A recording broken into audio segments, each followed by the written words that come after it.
Olá pessoal, esse é o canal Criatividade Ilimitada. Eu sou o César, professor de administração e pesquisador de criatividade organizacional. Em qual fase da vida as pessoas são mais criativas? Na juventude por volta dos 20, 30 anos de idade ou em uma fase mais avançada quando são mais experientes e maduras? Para responder essa pergunta, no vídeo de hoje a gente vai falar sobre a relação entre envelhecimento e criatividade. Você vai descobrir por que a criatividade pode diminuir com o passar do tempo, se é possível ser criativo depois dos 40, 50 anos de idade e quais são os dois tipos de pessoas inovadoras. Para começarmos, vamos a alguns dados importantes. Em fevereiro deste ano de 2021, a empresa de consultoria McKinsey publicou um relatório que fala sobre o futuro do trabalho após a pandemia de Covid-19. Esse relatório mostra que, das habilidades que serão mais demandadas até 2030 no ambiente de trabalho, a criatividade está entre as com maior tendência de crescimento. Outro dado importante diz respeito ao envelhecimento geral da população. De acordo com a Organização Mundial da Saúde, a OMS, em 2019, o número de pessoas com 60 anos ou mais era de 1 bilhão. Em 2030, esse número será de 1 bilhão e 400 milhões de pessoas, e em 2050, de 2 bilhões e 100 milhões. Esse aumento está acontecendo em um ritmo sem precedentes, e a tendência é que ele acelere nas próximas décadas, especialmente nos países em desenvolvimento como o Brasil. Considerando que existe ao mesmo tempo uma crescente demanda por criatividade no mundo do trabalho e um envelhecimento geral da população, se tomarmos como referência as declarações passadas e recentes de algumas figuras importantes do mundo dos negócios e da ciência, o futuro da sociedade não parece muito promissor. Isso porque, de acordo com o empresário e capitalista de risco Vinod Khosla, pessoas com menos de 35 anos são as que fazem as mudanças acontecerem. Pessoas com mais de 45 anos basicamente morrem em termos de novas ideias. O próprio Einstein já deu uma declaração semelhante, dizendo que uma pessoa que não tenha feito sua grande contribuição à ciência antes dos 30 anos nunca mais fará. Essas frases expressam uma ideia bastante difundida de que a criatividade e a originalidade são uma propriedade exclusiva dos jovens e que as pessoas com maturidade etária estão fadadas ao fracasso quando se trata de ser inovador. Mas será que essas ideias encontram de fato respaldo na realidade? O que as pesquisas científicas dizem sobre isso? As respostas para essas perguntas não são muito simples. Para esclarecer essas questões, vamos ver o que a ciência diz e quais são os exemplos de pessoas criativas e originais. Algumas pesquisas mostram que a partir de uma certa idade, a criatividade tende a diminuir.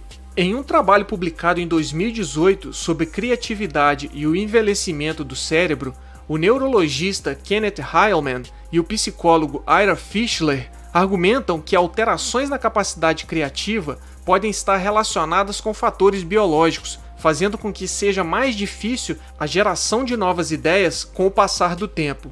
Além de fatores biológicos, outra explicação para o declínio da criatividade com o avanço da idade diz respeito ao esgotamento da originalidade em função de uma resistência maior a novas ideias. Em seu livro A Origem do Gênio, o professor de psicologia da Universidade da Califórnia, Dean Simonton, afirma que os eruditos e cientistas mais velhos não têm tendência a aceitar novas ideias. De fato, esse efeito da idade parece atuar de modo geral nos assuntos da vida cotidiana, assim como nos negócios. De acordo com Simonton, de um modo geral, a produtividade criativa tem um aumento acentuado entre os 20 e 30 anos de idade, com um pico por volta dos 40 anos, seguido de um declínio nas décadas seguintes. Podemos encontrar vários exemplos de profissionais criativos que deram suas contribuições para a arte, para a ciência e para os negócios antes dos 40 anos de idade. No cinema, temos Orson Welles, que produziu a obra-prima Cidadão Kane quando tinha 25 anos. Na ciência, temos Marie Curie, que aos 36 ganhou o Prêmio Nobel de Física em 1903. Ela ainda ganhou o Nobel de Química 8 anos depois. Um exemplo brasileiro é o matemático Arthur Ávila, que ganhou a medalha Fields aos 35 anos. Essa é considerada a maior premiação de matemática do mundo, sendo equivalente a um prêmio Nobel. No mundo dos negócios, também encontramos alguns exemplos. Mark Zuckerberg fundou o Facebook quando tinha seus 20 anos de idade, e a empreendedora Katerina Fake fundou a plataforma de imagens Flickr aos 35. Apesar de existirem casos de gênios precoces e de algumas pesquisas mostrarem que existe um declínio da produção criativa na medida em que envelhecemos, podemos encontrar casos de pessoas criativas e originais que realizaram suas principais contribuições quando já estavam em idade mais avançada. Para cada exemplo de genialidade criativa precoce, temos vários casos que mostram exatamente o outro lado da moeda, ou seja, que a contribuição criativa e inovadora pode acontecer em fases mais maduras da nossa idade cronológica. No cinema, Alfred Hitchcock lançou seu emblemático filme Psicose aos 61 anos de idade. Ainda no campo artístico, temos exemplos de Doris Lessing, a escritora britânica que recebeu o Prêmio Nobel de Literatura aos 88 anos. Na ciência, John Goodenough ganhou o Prêmio Nobel de Química aos 97 anos, se tornando a pessoa com a maior idade a receber essa premiação. No mundo dos negócios, Arianna Huffington criou o site de notícias HuffPost aos 55 anos de idade. Esses exemplos indicam que a perda da criatividade, que pode atingir as pessoas com o passar do tempo, não é um destino inevitável, e existem pesquisas científicas que apontam exatamente nesse sentido. Por exemplo, o trabalho dos pesquisadores Benjamin Jones e Bruce Weinberg sobre a dinâmica da idade na criatividade científica mostra que Einstein estava enganado quando disse que após os 30 anos não é possível fazer uma grande contribuição para a ciência. De acordo com esses pesquisadores, a imagem do jovem cientista com uma mente brilhante fazendo grandes descobertas poderia até ser uma boa descrição do campo da física nas décadas de 20 e 30, mas ela não descreve mais, de maneira precisa, os padrões de relação entre idade e criatividade na física atual, porque desde 1980 a idade média de conquistas do Prêmio Nobel nessa área é de 48 anos. Outro estudo interessante analisou o sistema de sugestões de ideias de uma grande empresa europeia a partir de duas filiais localizadas na Alemanha. A autora da pesquisa, Birgit Verworn, identificou que o grupo de funcionários com mais de 55 anos era o que mais oferecia ideias por meio do sistema de sugestões. Além disso, o grupo de pessoas com idade entre 51 e 55 anos era um dos que oferecia as ideias mais valiosas. A conclusão do trabalho é de que as pessoas que mais contribuíram com ideias, tanto em termos quantitativos quanto em termos qualitativos, tinham mais de 50 anos de idade. Essa pesquisa é uma evidência de que o capitalista de risco Vinod Khosla também se equivocou quando disse que pessoas com mais de 45 anos basicamente morrem em termos de novas ideias. Já no campo do empreendedorismo, uma pesquisa publicada no ano de 2020 na revista American Economic Review refuta outra afirmação de Vinod Khosla, de que as pessoas com menos de 35 anos são as que fazem as mudanças acontecerem. Considerando o período analisado no estudo, os pesquisadores identificaram que a média de idade dos fundadores de novas startups nos Estados Unidos fica em torno de 42 anos. Eles identificaram ainda que os fundadores mais bem-sucedidos não são os jovens de 20 e poucos anos, mas os empreendedores de meia idade. Mais precisamente, esses empreendedores têm em média 45 anos, ou seja, as pessoas mais maduras e experientes também estão fazendo as mudanças acontecerem. Mas por que tanto pessoas jovens quanto pessoas mais experientes podem ser criativas? Algumas explicações ajudam a entender esse fenômeno. Vamos focar em 3 delas. Primeira, a idade em que se começa uma carreira. Segunda, o campo ou a área de atuação do profissional inovador. E terceira, os tipos de inovadores. A primeira explicação está relacionada com o início da carreira. No livro A Origem do Gênio, mencionado anteriormente, Simonton apresenta uma curva típica com a trajetória da produção de pessoas criativas e o tempo de carreira dessas pessoas. Uma observação importante que o próprio Simonton faz é que essa produção cresce em função do tempo na carreira e não necessariamente em função da idade cronológica. Por exemplo, Vamos assumir que uma pessoa inicie sua vida profissional aos 20 anos de idade e que ela tenha tido as oportunidades e as condições mínimas para se desenvolver profissionalmente. O pico previsto para sua melhor contribuição criativa será em torno dos 40 anos. Mas se por algum motivo essa pessoa atrase o início de sua carreira atual e comece aos 30 e não aos 20 anos de idade, ela terá o pico de criatividade previsto pela curva deslocado proporcionalmente. O auge da utilização da sua capacidade criativa e de inovação acontecerá então por volta dos 50 anos e não mais aos 40. Isso significa que importa muito quando um profissional ingressa em uma determinada carreira. A segunda explicação é dada também por Simonton. Além de variar de acordo com o início da carreira, a forma específica da curva pode se alterar ainda conforme o campo ou a área de atuação do profissional criativo. Isso faz com que em algumas áreas, como a matemática, as produções mais criativas dos profissionais aconteçam em uma idade mais precoce, tendo o pico de produção mais cedo, aos 30 anos, por exemplo, e com uma queda mais brusca depois do nível máximo de contribuição criativa.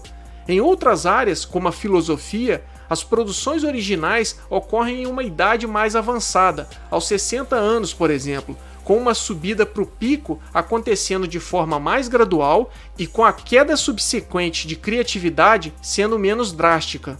A terceira explicação do porquê a criatividade pode aparecer de forma intensa tanto na juventude quanto na maturidade é dada pelo professor da Escola de Negócios Wharton, Adam Grant, em seu livro Originais. Tomando como base o trabalho do economista David Galenson, Grant explica que existem dois estilos diferentes de inovadores, o inovador conceitual e o inovador experimental. Fazendo uma comparação com o atletismo, os inovadores conceituais são como os velocistas. Eles planejam e formulam previamente uma ideia inovadora e depois já partem para executá-la. Assim como um velocista, eles dão um sprint rápido logo na partida. Por isso, eles tendem a alcançar suas primeiras realizações quando ainda são muito jovens.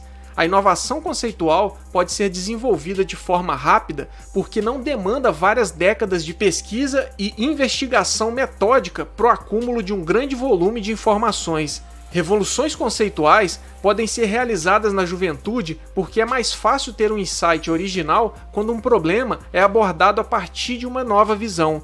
Geralmente, os inovadores conceituais fazem suas contribuições mais importantes em uma área de atuação logo quando ingressam nela, justamente por trazerem uma perspectiva e uma visão não convencional sobre os problemas daquela área. Embora os inovadores conceituais desenvolvam suas ideias mais originais na juventude, eles correm grande risco de se tornarem repetitivos e pouco originais com o passar do tempo.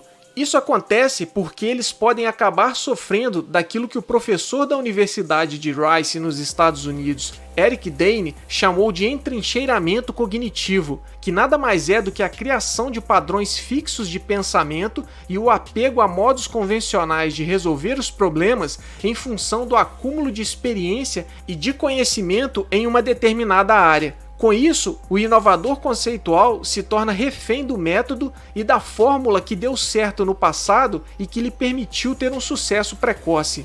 Já os inovadores experimentais se parecem mais com os maratonistas. Eles são pacientes e avançam de maneira gradual, pois sabem que o percurso até o final da jornada criativa é longo. Eles procuram resolver os problemas por tentativa e erro. Dessa forma, vão aprendendo e evoluindo durante a trajetória. Os inovadores experimentais não buscam resolver um problema com uma solução específica já planejada e formulada com antecedência em sua cabeça. Pelo contrário, eles vão experimentando e improvisando na medida em que progridem na sua jornada. A abordagem experimental leva mais tempo do que a conceitual e exige décadas de habilidades e conhecimentos acumulados para se alcançar o ápice da criatividade. Por outro lado, ela se torna uma fonte mais sustentável de originalidade. A experimentação constante faz com que o inovador descubra coisas novas permanentemente, ao invés de ficar reproduzindo ideias passadas pelo simples fato de terem dado certo em um dado momento e em uma situação específica. A estratégia da experimentação parece ser a melhor opção para preservar nossa criatividade à medida em que envelhecemos. Com um pouco de paciência, é possível ir testando ideias e soluções ao longo do tempo, até que em algum momento algo inovador pode surgir. Como já dizia o ditado, a quem sabe esperar, o tempo abre as portas. Por isso, nunca é tarde para as pessoas alcançarem o seu potencial criativo. Voltando à pergunta do início do vídeo sobre se somos mais criativos aos 20, 30 anos de idade, podemos dizer que as diferenças entre os inovadores conceituais e os inovadores experimentais ajudam a explicar o fato de que algumas pessoas alcançam o seu pico de criatividade ainda na juventude, enquanto outras vão oferecer suas contribuições mais originais apenas na maturidade. Como disse Adam Grant, a velocidade é uma ótima estratégia para jovens gênios, mas para se tornar um velho mestre é preciso ter a paciência de um maratonista na condução de experiências. Os dois caminhos levam à criatividade. Gostou do vídeo? Então inscreva-se no canal e ative o sino para receber as novidades. Não esqueça de deixar o seu like e fazer seus comentários e sugestões para que a gente possa aprimorar o conteúdo. E compartilhe com seus amigos. Eles também podem se interessar. Se você quiser saber mais sobre criatividade e inovação, nos acompanhe nas redes sociais indicadas na descrição do vídeo e entre no nosso site, o Criatividade Ilimitada. Lá você encontrará o nosso podcast, além de textos produzidos por mim sobre criatividade e inovação. Na descrição do vídeo, você também encontrará a referência do material usado como base para a produção do conteúdo abordado aqui. E até a próxima!